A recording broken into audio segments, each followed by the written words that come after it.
Hey, we're back. Sorry about that. So again, my name is Peter Bernardy. We're hoping to do these webinars every month or so. So feel free to let us know of any topics you might be interested in the comments, and we'll try to incorporate those into into the future presentations. In the event that you can't watch the live stream today, we'll be sending an email out to everybody that registered with a link to view it, and then the email will also include a discount code that you can use on our website, and also a link to our artsy gallery, which features a lot of our original photogravures.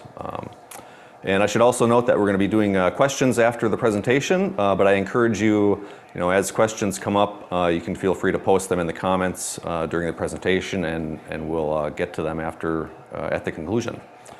Then I should also note, if you see me glancing off camera occasionally, I'm just checking notes, so bear with me. So as you may know, Christopher Cardozo, the founder of Cardozo Fine Art, passed away suddenly a little more than a year ago. And we're hoping to continue his vision and commitment to broadening people's knowledge about Edward Curtis and his work. So today we're going to talk about the Photogravure photographic process. So Curtis used this process exclusively for his North American Indian publishing project. So you may know that Curtis published a 20-volume, 20-portfolio set of books called the North American Indian. He thought it would take him about 5 years, and it actually took him closer to 30 years to complete. So there are 20 volumes which contain text and images, and then paired with each volume is a larger portfolio of images. So here we have a few images, pictures of a complete set here. So you'll see the smaller volumes in the front, and then the larger portfolios are in the back. And then each of the volumes contains about 75 photogravures, with the larger portfolios containing about 36 prints each. So a complete set contains over 2,200 photogravures in two sizes. So the Photogravure process had its beginnings in the early to mid 1800s, and by the time Curtis started using it, it had reached its zenith by practitioners of the process. Curtis used it because it was capable of creating very high quality prints that were rich with a full tonal scale, and then was also capable of creating those prints in multiples, which was important because the set of books were done in editions. So the process started with a negative. Curtis's negatives were 6.5 inches by 8.5 inches and made of glass, and you can see one here. So the negative would be taken into the darkroom and used to make an enlarged glass plate positive, which you can see here. So just a reference for how big we're talking about here. So again, the long dimension on the negative was about 8.5 inches, and then the long dimension of the image that you're seeing in the glass plate positive is about 15.5 inches. So as with other alternative photographic processes, the negative or positive that you're using has to be the same size as the print that you want to make. Oh, that one's too soon, Phil. So the glass plate positive was then used to expose a sensitized copper plate. And so the areas of the plate that received more exposure, which were the highlights, would harden, and the areas that received less exposure, which were the shadows, would stay relatively soft. And then that copper plate was developed and then placed into a bath of dilute acid that would facilitate the etching process. So the areas of the plate that had hardened would etch less, or were affected less by the acid than the areas of the plate that were soft, which would have been the shadows. So in other words, the shadow areas were etched much more deeply into the copper by the acid than the highlight areas. So again, we started with a small negative, we took that into the darkroom to make a larger glass plate positive. The positive was then used to expose a sensitized copper plate, which was then developed and placed into an acid bath, which resulted in an etched copper plate, and you can see that here. You'll notice that the image and the text are reversed on the copper plate so that they're right reading on the printed paper. And the titling of Curtis's Photogravures was actually hand etched into the plate after the image was etched.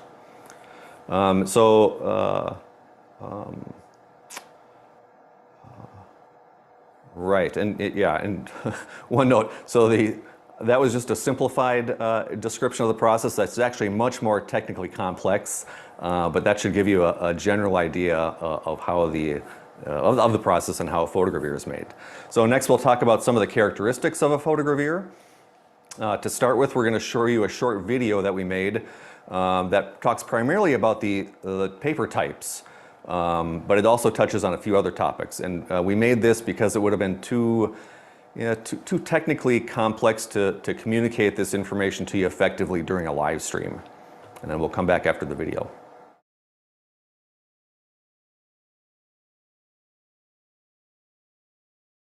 Hello, my name is Peter Bernardy from Christopher Cardozo Fine Art. As you may already know, we are the preeminent source of vintage and contemporary fine art prints by Edward S. Curtis. Today we're going to be looking at the 3 types of paper that Curtis chose to use in his North American Indian set of books. Our goal is to provide you with the information you'll need to determine your preferences as a new or experienced collector of Curtis's work. Let's get started. Each paper has distinct characteristics, so this may help you decide your preference when collecting Curtis's work. These are the 3 papers, the 3 different types here. This is the Dutch Van Gelder paper. This is a Japanese vellum paper. And this is the Japanese Gampi tissue paper. Before we get into the characteristics of each type of paper, I just wanted to touch on a few characteristics that you'll see generally in Curtis's photogravures. I'm going to turn off one of the lights here so you get a better idea of what I'm talking about. On a lot of Curtis's prints, the left margin will show evidence of it being bound into a book.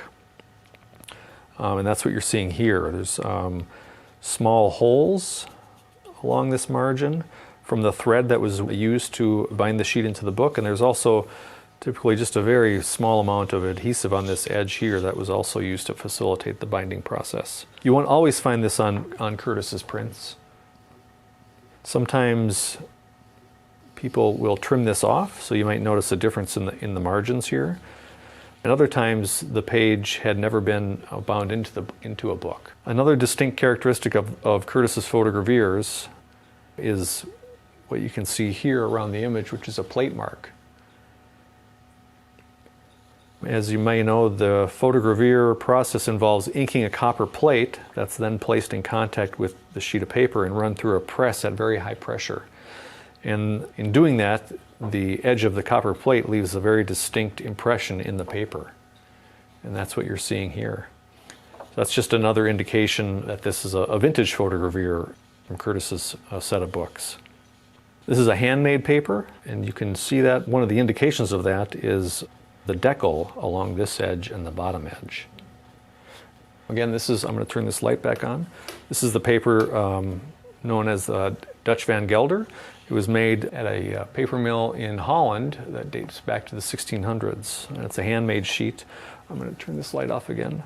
It has a very fine eggshell textured surface, and it's typically off-white in color and provides a very pleasing surface to render Curtis's images in photogravure.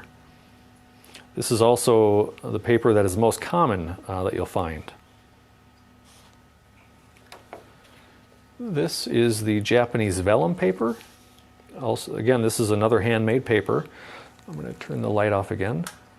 You can see here evidence of the binding on the left edge. So this was actually bound into a book at one point, and also the plate mark that you can see here. So this paper is known for its hard surface, which results in very finely resolving the images. And it's also off-white in color. So again, it's a very pleasing paper with a nice resolution to render the photogravures in.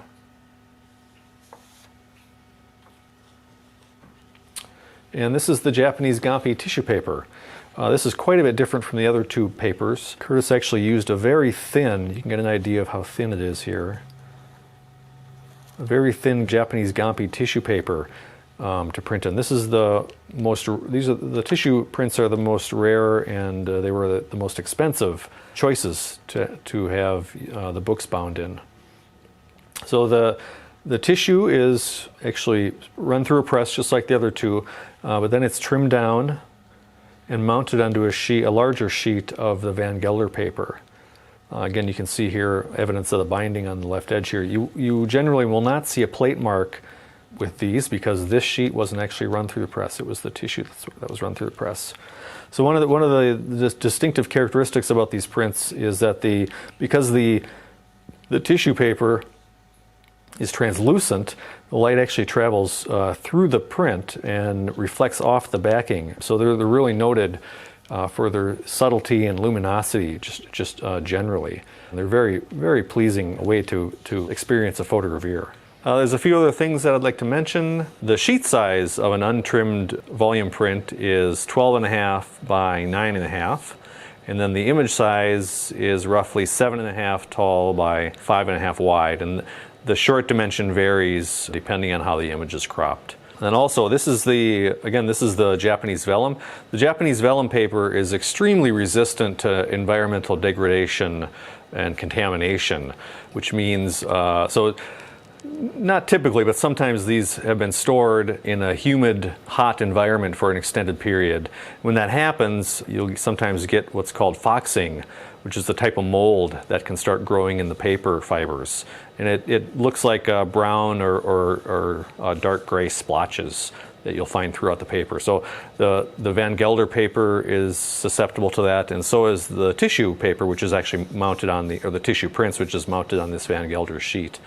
But the vellum is really resistant to that, so it very, very rarely needs conservation. The procedure to conserve, to eliminate the foxing is relatively simple, not too complicated, and it works very well. But again, the vellum paper is really resistant to that, so it rarely needs conservation. So while 98% of the 1,500 plus photogravures that are bound into the books use a deep brown sepia hued ink to render the images, there are actually 34 images that were hand-colored. And here's an example of one. This is actually a tissue print that's been hand-colored. The tissue prints are scattered throughout the 20 volumes, so there's not a hand-colored one in each volume, but you can find hand-colored prints in volumes 1, 3, 5, 6, 8, 9, 10, 11, and 13, 14, 15, 16, 18, 19, and 20.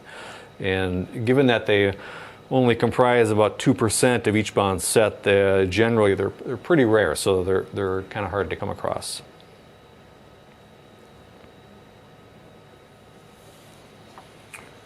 Well, I hope we've answered most or all of your questions that you might have about Edward Curtis's volume photogravures. If there's any other questions you might have, feel free to give us a call or email, and we'll be happy to help you. Thank you very much. So I'll just reiterate that the smaller volume photogravures were featured in the video, but you'll see a lot of the same characteristics in the larger portfolio photogravures, which we'll look at here. So one of the most distinctive features, again, is the plate mark, which you'll see in these two images. And again, the plate mark is caused by the edges of the copper plate as it's run through the press. So this is a photograph of a portfolio photogravure, one of the larger ones, with some raking light, so you can kind of get an idea of the plate mark there. And the next image shows that plate mark also.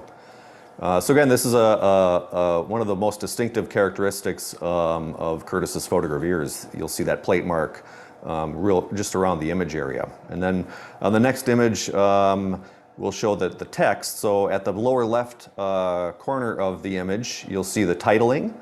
And then in the center, lower center below the image, you'll see text that states that the copyright declaration, the date, and then the artist's name, which is E.S. Curtis. And then at the lower right, you'll see the photogravurist's name, which in this case is John Andrew and Son. So then at the top left of the image, you'll find the plate number. So the portfolio prints, the larger prints, are numbered sequentially from 1 to 722. The smaller volume prints are not numbered sequentially. The volume prints only contain the title and the copyright date and Curtis's signature below it. They do not contain the photogravurist information or the plate number. So about halfway through the project, they changed photogravurists from John Andrew and Son after World War I to Suffolk Engraving Company. And you can see that in this image here.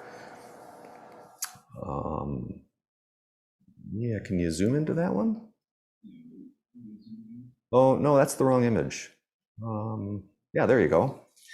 So you'll see here Suffolk Engraving Company, Boston. So volumes in portfolio 1 through 11. 11 was published in 1916. Used John Andrew and Son to print the photogravures. And then after World War I, volume 12 was published, which wasn't published until 1922. So volume in portfolio 12 through volume in portfolio 20 used Suffolk Engraving Company. Another characteristic of the Van Gelder photogravures, particularly the larger portfolio prints, is that most of them have a watermark in the margin. It's either a partial or a full watermark. And you can see that here in this image. The easiest way to see that is by holding the print up to a bright light source like a window, but you can also see it in really bright raking light also. It's just a little fainter. So the vellum prints do not have a watermark in them. So the video showed what a tissue photogravure looks like in the volume size prints, the smaller size. They're more or less the same in the larger portfolio size prints, but they actually added a Van Gelder overmat, both to frame the tissue print and also to protect it. And so you can see that here, the Van Gelder overmat. Sometimes the Van Gelder overmat will have a watermark in it also.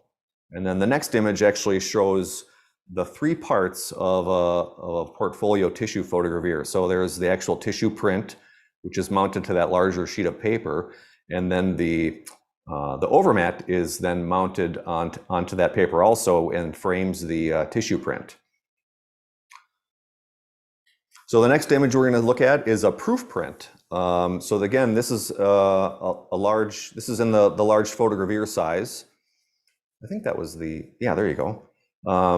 So this was created, you occasionally run across these. These are much more rare than the production, so to speak, photogravures. So this was recreated. They made this to be sure that the copper plate was etched properly, and before they hand etched the titling into the plate.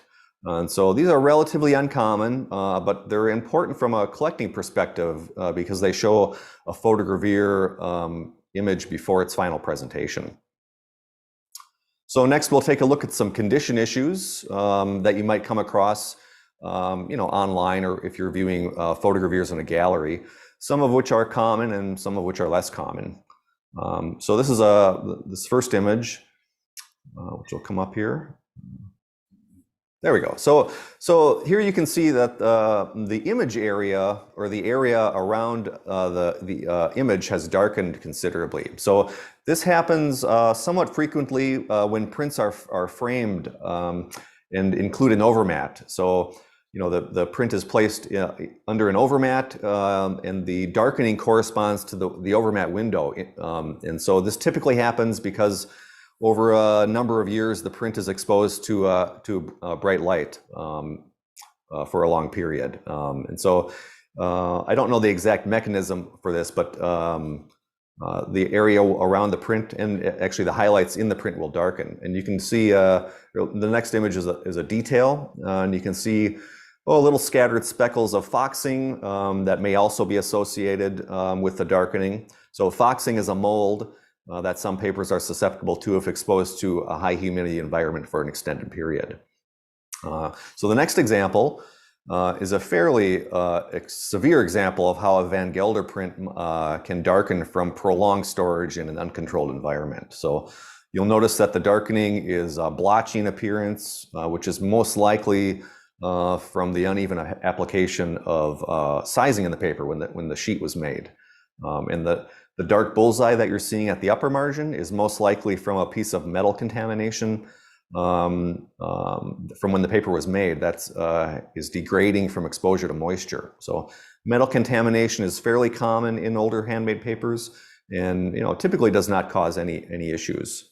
And again, this is a pretty severe example of a photogravure that is darkened considerably. The next example is a Gampi tissue print with relatively severe or prominent foxing. You can see it's not uniform necessarily, but it kind of appears in spidery veins throughout the print, and it's most noticeable in the margins of the print.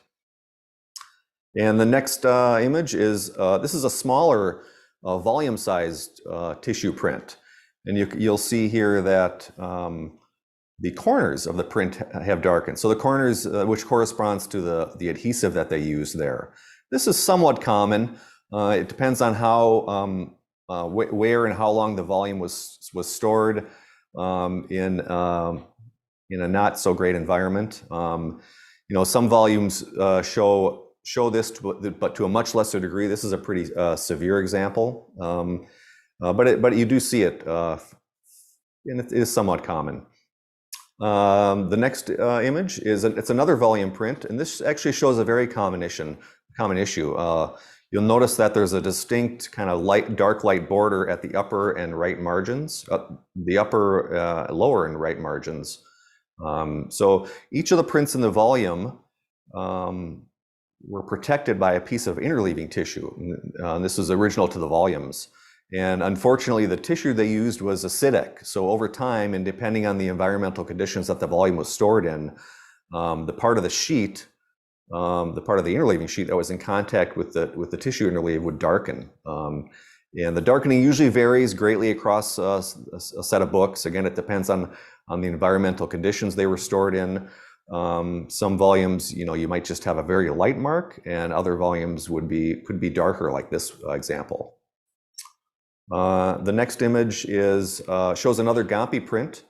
So the Gampi tissue is really reactive, much more reactive than the other papers to changes in humidity and temperature. So they have a tendency to expand, to contract to a much greater degree than the paper they're mounted on. And so sometimes that results in, you see some wrinkling at the corners here on this print, and there's just a kind of a slight ripple in the print too. Again, this is generally a pretty minor issue, but it is somewhat common just because of how reactive the tissue prints can be.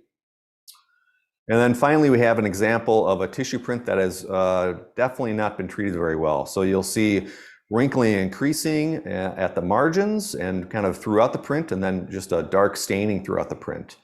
In the next image, you can see that the lower corners have been torn and there's loss, and then there's also a large swath of adhesive at the lower margin edge, and then the same is happening at the upper margin edge with some loss and that big swath of adhesive. So these are some common examples. Well, not all common, but these are just some examples of condition issues that you may see when you're looking at photogravures. And I should note that all of these issues can be treated successfully using conservation, and we'll look at a few of those examples now. So again, we're going to look at a few before and after examples, and these are all prints that we've treated here at Cardozo Fine Art. So again, here's the light struck print that we looked at earlier, and I don't think I mentioned this issue where you see the darkening that corresponds to the overmat window is sometimes referred to as being light struck. So this is the before, and then we have a picture of the after here.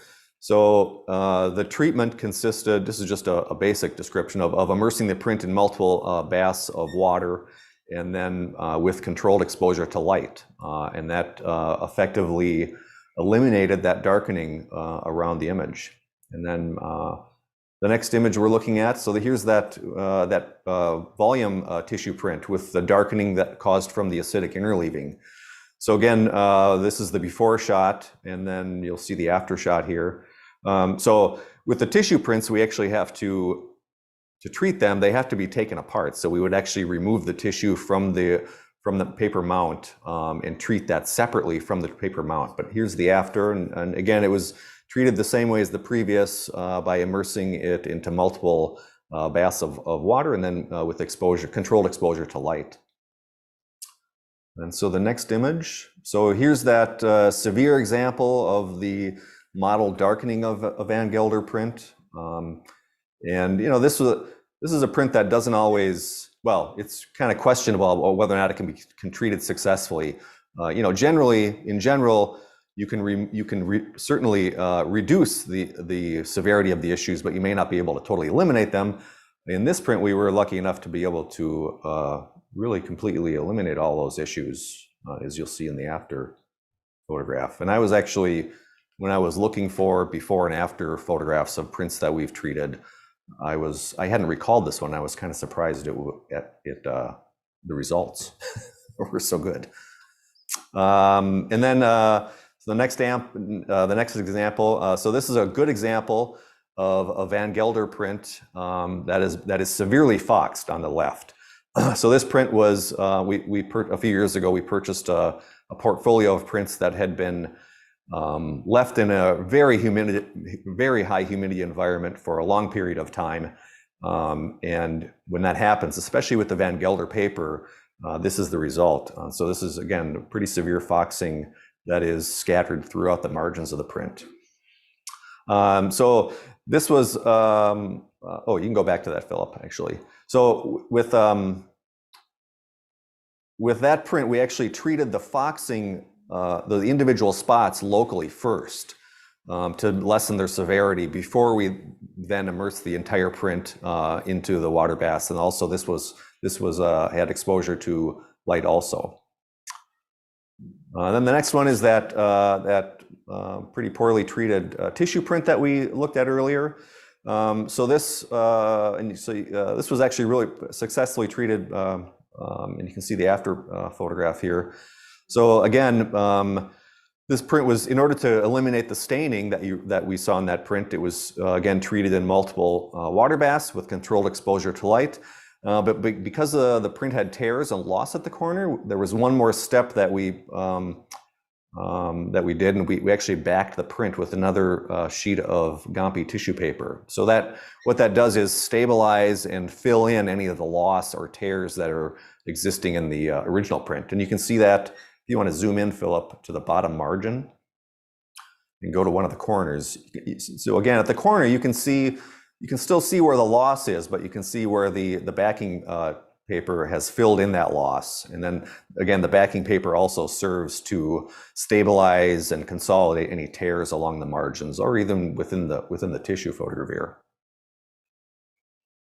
So that gives you a good idea. That should give you a good idea of the types of issues that can be successfully treated. Again, depending on the issue, you may not be able to completely reverse or eliminate the issue, but in most cases, you can reduce its severity. So next, we're going to look at a couple prints that look like they could be original vintage photogravures, but are in fact not. And so the most common contemporary prints that could be mistaken for Curtis's photogravures are the photogravures that the Classic Gravure Company did in the late 70s and early 80s.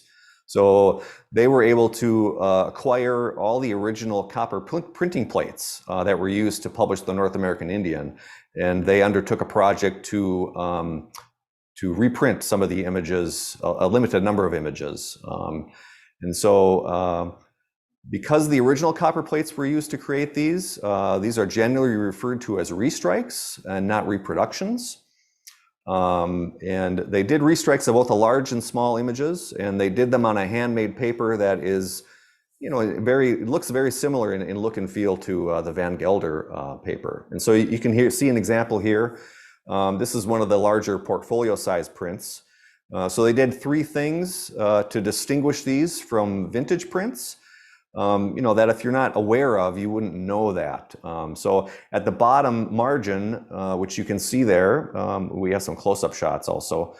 At the bottom margin, they included two unique watermarks in their prints. One is a facsimile of Curtis's signature, so it says E.S. Curtis down there. And again, a watermark is more easily seen by holding it up to a bright window, but again, you can also see it in kind of this bright raking light here. And then at the other corner of the lower margin, they included the initials CG for classic gravure. And then they did a third thing with their photogravures is they omitted the plate number, which would typically be at the upper left corner of the image. So in general, these prints are very good examples of Curtis's original photogravures. So the next image we're looking at, it shows a print that I found in an online listing that was being represented as a photogravure. So the most obvious indication that this might not be is that there isn't a plate mark present around the image. And then the second indication is that they included some close-up photographs in their listing. And so you can see that there's a dot pattern in the image area, which means that this was probably created on a commercial press for distribution as a poster or a similar purpose. So in general, a dot pattern or halftone pattern within the image is always an indication that the print is not a photogravure. And then the next image, they also had another print that they were including in this listing. So this is another clue. So you can see that here that the title is in black ink, whereas the image is in sepia ink. So in an original photogravure, the title would also be sepia hued. It wouldn't be different like that. So those are just a couple examples that should be helpful when navigating the many online listings of Curtis's work. And so to conclude, we're going to look at one of Curtis's most iconic images, and we're going to show the image in a few different photographic processes while I talk about it. We'll wait for the first image to come up here. So this is a photogravure named The Three Chiefs. So this is plate number 209 from Portfolio 6, and it was taken in the year 1900. So the image shows three Piegan leaders, tribal leaders, wearing their traditional regalia on their horses, and their forms are reflected in the Two Medicine River in Montana. And so of the estimated 40,000 photographs that Curtis took over the course of the project, this image is thought to be the most historically significant. So before he had formally conceived of the North American Indian Project, he accompanied George Bird Grinnell, a noted anthropologist and naturalist, to a Sundance ceremony. So Grinnell had spent the previous 20 summers with the Piegan, and he provided Curtis an entrance into their society at that time. And so it was the first time that Curtis had encountered Native Americans whose culture was still largely intact and who were also willing to share their religion, mythology, and their personal lives with them. So, and the experience was really it was a watershed experience for Curtis. It really changed his life forever, and it inspired him to begin to preserve the record of American Indian life. So Curtis described this image as, quote, a glimpse of the life and conditions on the verge of extinction. So that concludes today's presentation on the Photogravure process, which Curtis used for his North American Indian Publishing project. We can answer any questions you might have now, and Julie is going to help facilitate that. So, nothing yet? Okay. Well, maybe we did such a good job there aren't any questions, which is all right. In addition to Peter, Julie, and Philip, I wanted to ask if anyone in the group has any feedback with Optimum Museum acrylic used when framing.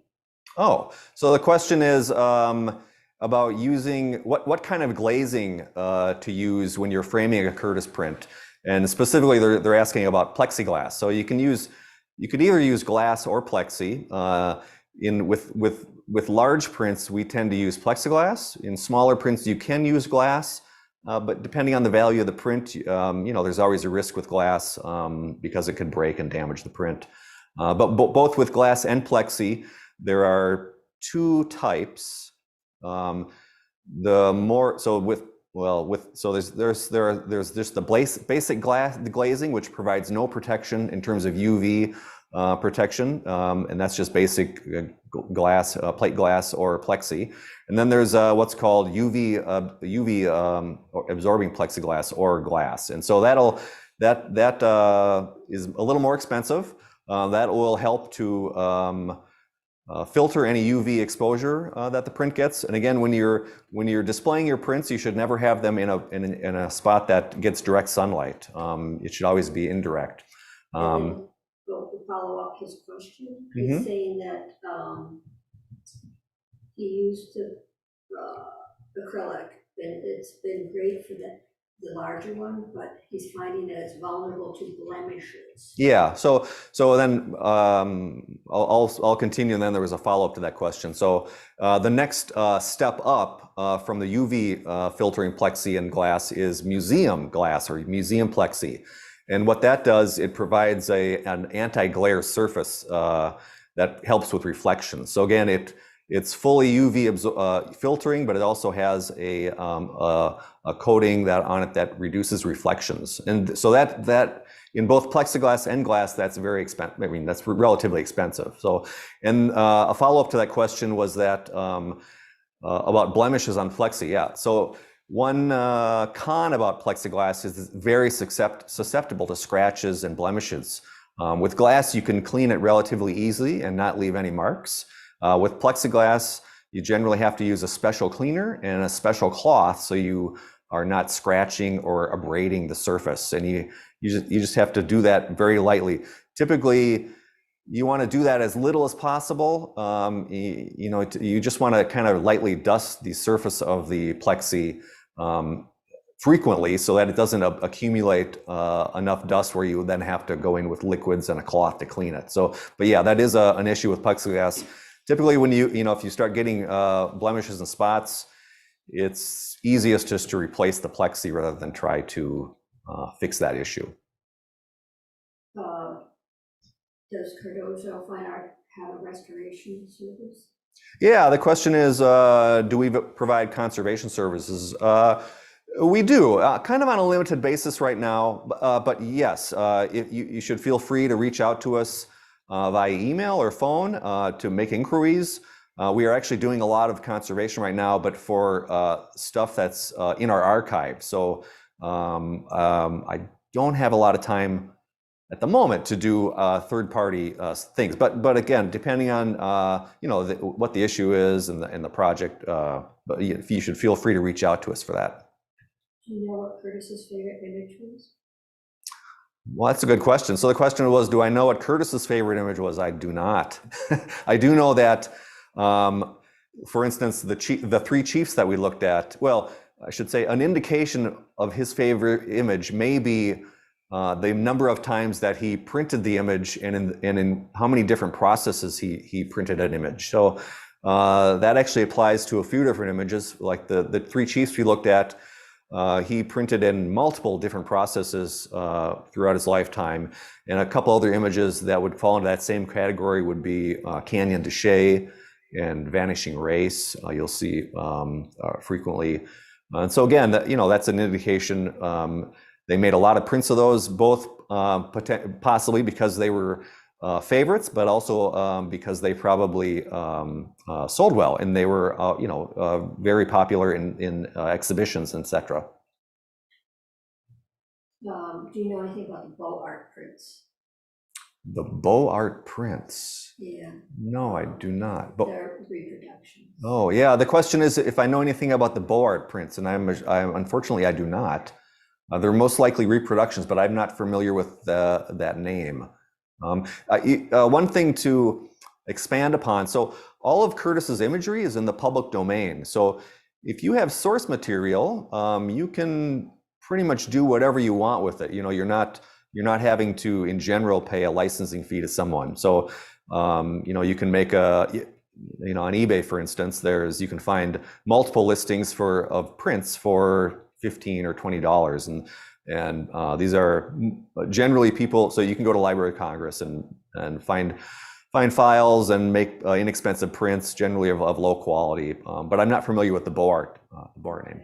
Now, would you be able to conserve maps from 1890?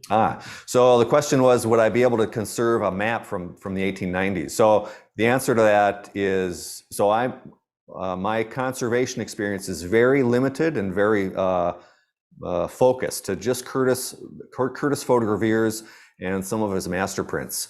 I do not have experience in treating other types of things like maps or even other prints that are done in similar processes. And no, I wouldn't go down that path because potential for loss or damage is too great. Maybe we could recommend something. Oh yeah, actually, yes. One recommendation, you could reach out to Paul Messier in Boston. Might be a good source, or a good person to reach out to, or the place in Chicago. We can send out an email. Yeah, we can include that in the email. I can't remember the names. There's a very good conservation outfit, a fairly large outfit out of Chicago that does good work also.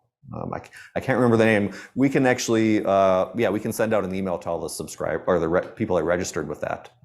And then what Oh, else? sorry, Zaplin Lampert, I believe. Does that sound right? There's Santa Fe. Oh, that's somebody different. Never mind. Okay, now on to special lighting to illuminate the works and what lights might damage. Oh, well, so again, you never want to hang them in a spot that's going to receive direct sunlight. So indirect is okay. Again, indirect sunlight is okay. And then in terms of artificial lighting, halogens are fine. Incandescents. You can also use LEDs. The one criteria you just want to be careful about is you don't want them to be really brightly lit. You don't want the LED or the tungsten to be ideally it should be on a dimmer. So you can think of photographic prints generally don't like exposure to light, but of course we need that in order to view them. So museums, for instance, will keep track of how much exposure a print has, and will base their inclusion of that print in an exhibition based on that. So they track how much light a print gets in terms of gallons of light, not necessarily time, but it's also how much exposure to a certain brightness of light that they get. And so the less light a print is exposed to over its lifetime, the better. I will say that the photogravures in general are pretty durable in terms of their exposure to light. Again, the print that I showed earlier that was light struck, that had the darkening around the margins. So again, that's from a print that was most likely properly framed, but it was exposed to a bright light source just over the course of many years, and that's one thing that can happen.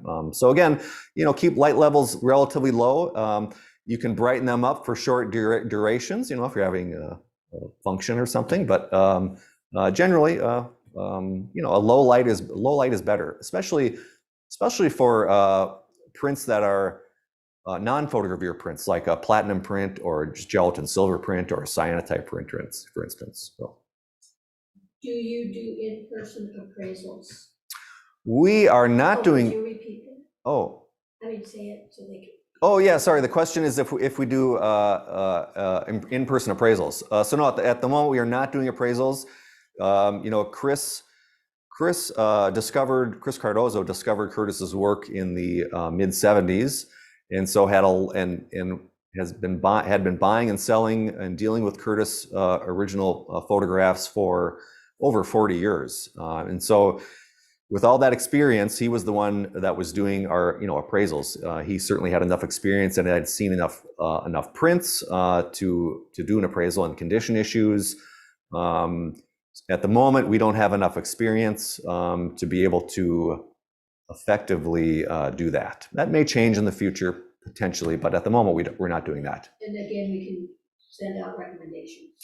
Yeah, you know, just a general recommendation would be to reach out to a local museum that's in your area, and they can recommend, they may have somebody on staff, but they could also point you in the direction to somebody locally or somebody nearby that may be able to help you with an appraisal.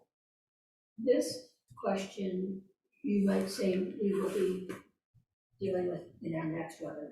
And the question is, what is your view on the ever-present critique of his post-processing? Oh, you mean of his You know, taking the alarm clock out. And oh, sure.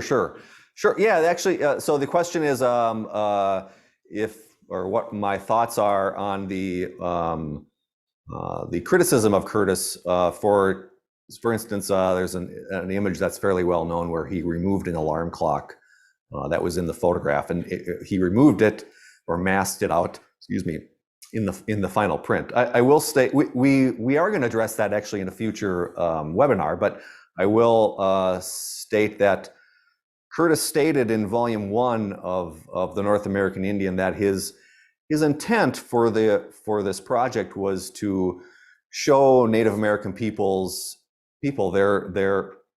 was to record their life in customs and mythology as it was before they came into contact with Europeans, and that was his stated goal. And so that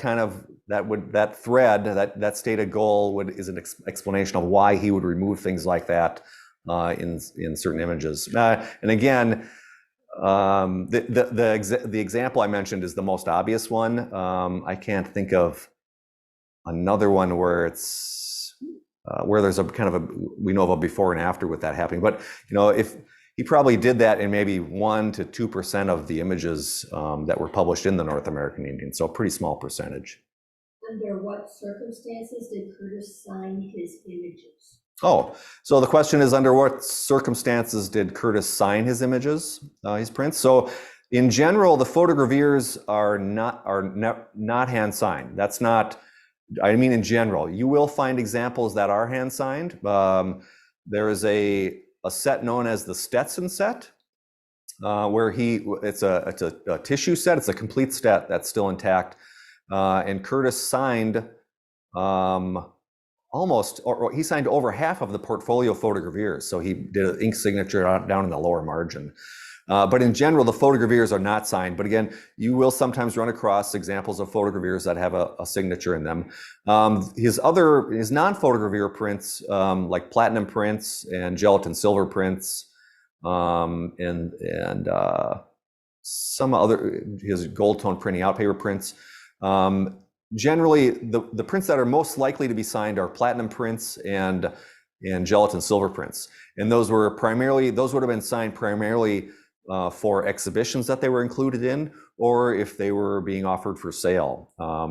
You know, there's a lot of gelatin silver prints, for instance, that he made in the darkroom as work prints, you know, just to see what the negative was like. And you know, those in general he did not sign. You will find examples of cyanotypes that he created out in the field. Those are, I have never seen a signed example of those. So again, particularly with the platinum prints, he would either sign, do an ink signature at the lower right corner of the print, or sometimes it would be on the mount also. Did Curtis photograph any members of the Seminole tribe from Florida? Oh, the question is, did Curtis photograph any members of the Seminole tribe from Florida? No, he did not. So he photographed all of the tribes at the time he was undertaking the project. He photographed all of the tribes west of the Mississippi, and so he did not. My assumption, or I'll assume that a lot of the tribes that were east of the Mississippi, their culture had been mostly, I'm not going to say destroyed, but had mostly been pretty compromised by the Europeans and the settlers. But no, he did not include the Seminoles in any of the volumes that he did. Are you able to speak on cabinet cards at all? I have a Princess Angeline cabinet card and have always been curious of when you were made, if he had anything to do with those. Oh, yeah, so this is a question about cabinet cards. So a cabinet card would be it's a small gelatin silver or albumin. It's a small card that has a small gelatin silver print or albumin print mounted onto it. They're usually maybe 3 by 4 inches. And the question is, if I know anything about Curtis's cabinet card. Somebody has a one that shows an image of Princess Angeline. Princess Angeline lived in Seattle, which is where Curtis had his studio. And he actually, before he ever conceived of the North American Indian project, he was photographing Princess Angeline. So the cabinet cards, I don't know, I don't have a sense of how many were made. It is possible that, well, Curtis did make cabinet cards, and he made them he made cabinet cards that were branded under 2 names. One was Curtis and Guptill, and the other is Curtis and Rothy. Thank you. So those were 2 different studios and partners that he partnered with over the years in Seattle. And so I don't know. No, I don't know how approximately how many they made. They would have made those to promote the studio, and they would have made them also to sell out of the studio or from other curio shops in the area.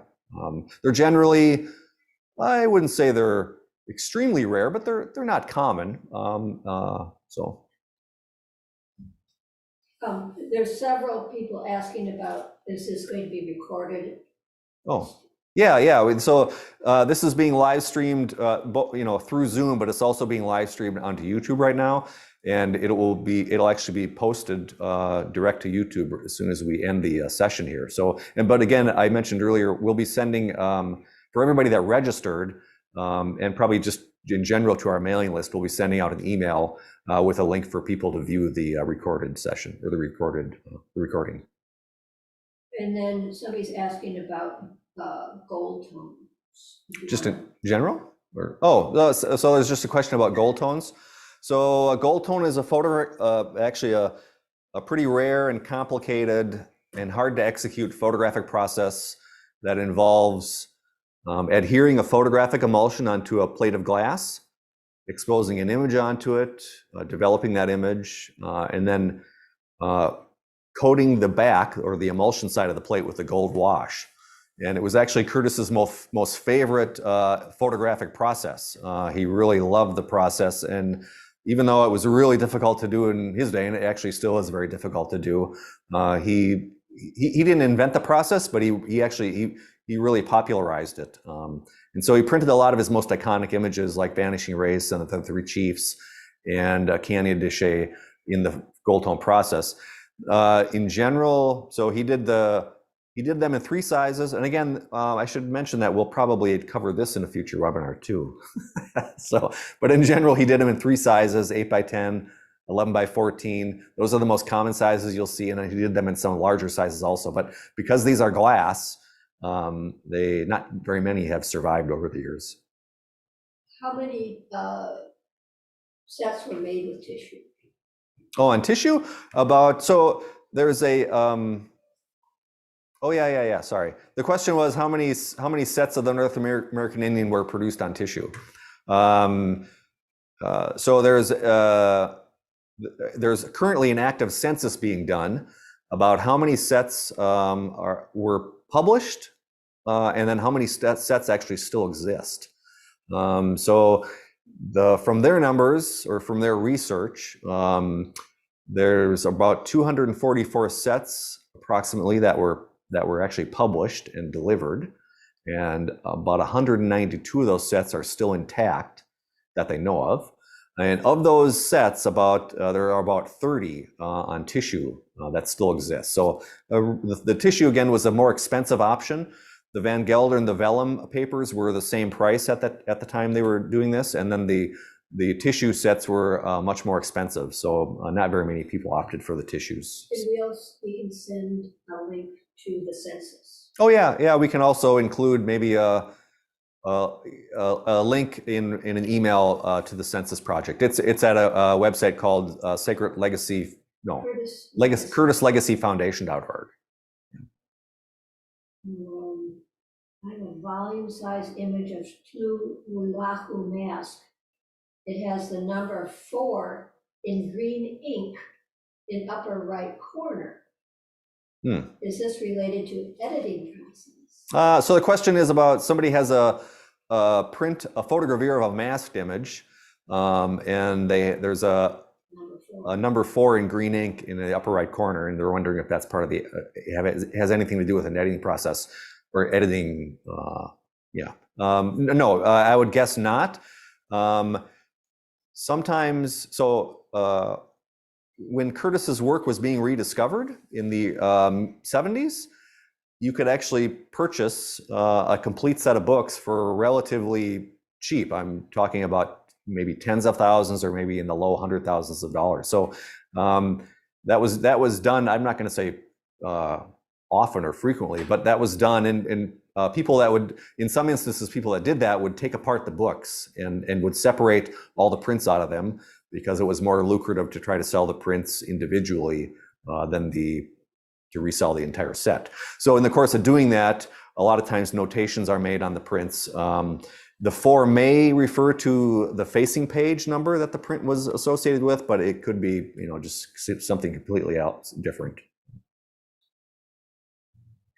We'll go back to the Curtis Legacy Foundation, but of the total sets originally printed, is it known how many still exist? Oh yeah, so the question is, of the total sets that were printed, do we know how many still exist? Yeah, so back to the census I mentioned. So from their research, which is still ongoing, I believe the research says that currently there are still 192 complete sets that are remaining. So in general, or for the most part, complete sets are owned by institutions, colleges, in some cases libraries, and then less so by private individuals. So. Were vintage folio Gambi prints usually in a paper cover folder? Were they sold individually prior to 1935? So the question is, were the Gambi tissue portfolio prints in a separate folder within the portfolio, and were they sold individually prior to 1935? So yeah, I mentioned that in the books, each of the photogravures in the books had a piece of interleaving bound in there to protect it.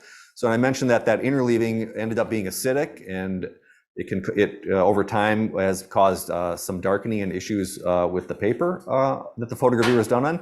So they also used the same paper, this thin paper. Oh, pardon. we also used the same paper. Or they also used the same paper for the Gambi tissue prints.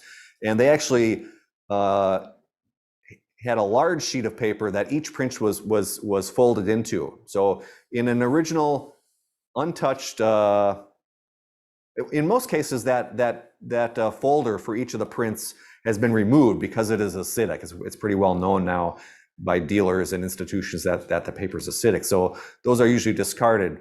But it's possible you may find a photogravure that is still in one of those folders. And if you do, you should probably get rid of that folder because it is acidic. But yes, the original Gambi portfolios, each print was actually encased into an individual folder. And then were any sold individually prior to 1935? I don't think so, but I am not sure about that. So, or I'm not certain of that. The prints were meant to be included in just the edition sets that were being sold. I'm sure they had photogravures, individual photogravures up at exhibitions to promote the project. So some of them may have been sold individually at that time, but I don't know of specific instances of that. And then what other topics might you be touching upon in future webinars? Oh yeah, so the question is, what other topics might we address? So again, Curtis he did most of the work that is out in the world of Curtis's images is in Photogravure, but he also he printed his images in a number of other different photographic processes over the course of his life. And so we'll address those in a future webinar. So that would be platinum print, cyanotypes, gelatin silver prints, gold tone printing out paper prints, and orotones or gold tones, and most likely we would address all of those in one webinar. It's probably not enough content to do one webinar on just one of the processes. So, and then some other things, I'm sure we'll do a webinar. So one of the things so again, Christopher Cardozo, one of his life's goals was to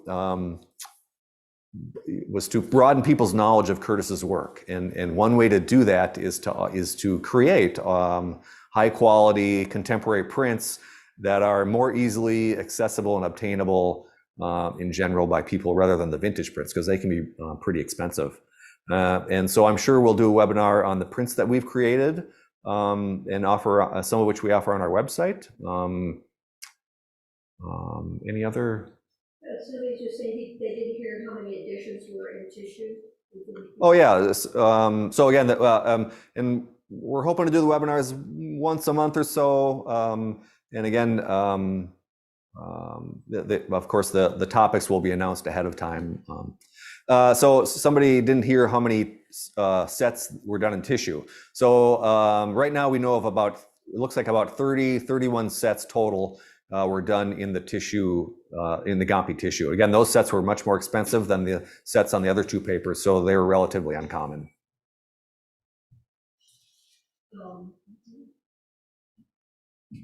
All right, I think that's it. Thanks everybody for attending, and again, we'll send you a link that you can rewatch at your leisure. Yeah, everybody have a great day.